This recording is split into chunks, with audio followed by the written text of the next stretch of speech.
Instagram account ni Kobe Paras, deactivated na. Nang pangalan ni Kobe Paras ay hindi na lumalabas sa search bar ng Instagram kapag hinahanap ito sa nasabing platform. Ang sitwasyong ito ay nagdulot ng iba't ibang spekulasyon na maaaring na-deactivate na ang kanyang account sa Instagram. Sa isang platform na tulad ng Instagram, ang biglaang pagkawala ng isang account ay karaniwang nagbubukas ng maraming katanungan at haka-haka, lalo na kung ang account na iyon ay mula sa isang kilalang personalidad tulad ni Kobe Paras. Sa mga post mula sa Fashion Police, makikita ang ilang mga screenshot na nagpapakita ng mensahe na "User not found" kapag sinubukan hanapin ang Instagram handle ni Kobe Paras. Ang mensaheng ito ay indikasyon na ang account na sinusubukan mong hanapin ay hindi na umiiral sa platform o maaaring na-deactivate na ito. Ang ganitong senaryo ay nagdudulot ng maraming katanungan sa mga tagahanga at netizens,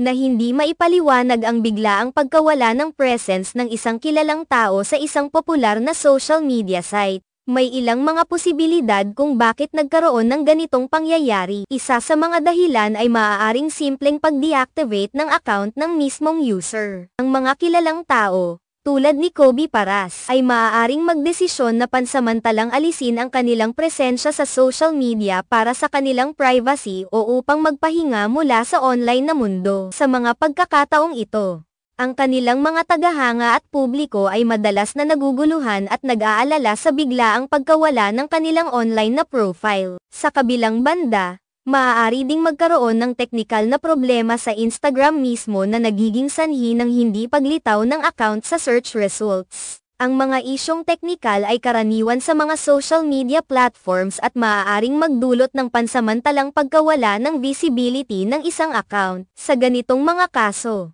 ang mga isyu ay karaniwang nalulutas sa pamamagitan ng teknikal na suporta ng platform, at ang account ay maaaring muling lumitaw sa hinaharap. Mayroon ding posibilidad na ang account ay maaaring nahack o nakaranas ng security breach, na nagresulta sa pansamantalang pagkawala nito. Sa mga ganitong sitwasyon, ang mga security measures ay maaaring magdulot ng pansamantalang pagkakait sa access ng account habang isinasagawa ang mga hakbang para sa proteksyon ng account. Ang mga screenshot na ibinahagi ng Fashion Police ay naglalaman ng mga katanungan mula sa mga netizens na tila nagtataka kung bakit hindi na mahanap ang Instagram page ni Kobe Paras. Ang reaksyon ng publiko sa ganitong mga pangyayari ay kadalasang puno ng mga haka-haka at opinyon, na nagpapakita ng interes at pagkabahala ng mga tagahanga tungkol sa mga updates sa buhay ng kanilang idolo. Ang pagkakaroon ng social media account ay mahalaga para sa mga kilalang personalidad tulad ni Kobe Paras upang mapanatili ang koneksyon sa kanilang mga tagahanga at upang i-promote ang kanilang mga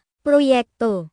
Ang biglaang pagkawala ng isang account sa platform ay tiyak na nagdudulot ng pangamba sa kanilang mga taga-suporta, na nagiging sanhi ng iba't ibang spekulasyon at katanungan. Sa huli, ang mga tagahanga at netizens ay umaasa na makakakuha sila ng malinaw na paliwanag o updates tungkol sa tunay na dahilan ng pagkawala ng Instagram account ni Kobe Paras. Ang ganitong mga insidente ay nagpapakita ng kahalagahan ng transparency at komunikasyon sa mga kilalang tao at kanilang mga taga-suporta, upang maiwasan ang pagdami ng mga haka-haka at hindi pagkakaintindihan.